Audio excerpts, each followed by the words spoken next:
Alors, avec les objectifs européens qui sont de diminuer les émissions de gaz à effet de serre de 55% d'ici 2030 et puis d'atteindre la neutralité carbone sur tout le territoire européen en 2050, il va vraiment falloir frapper fort. Et la France n'est pas un bon élève.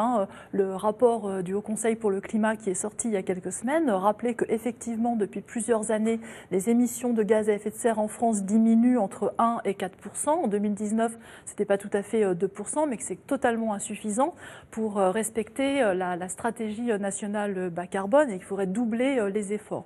Donc il va quand même falloir trouver des solutions si on veut respecter ce qui a été en fait donné comme ligne de conduite par l'Europe.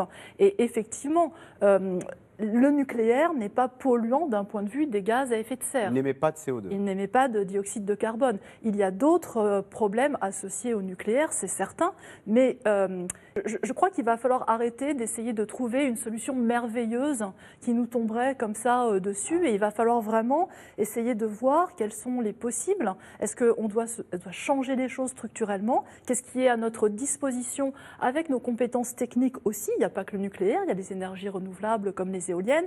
Il va falloir trouver une solution. Alors ça peut être le nucléaire, ça peut être un mix.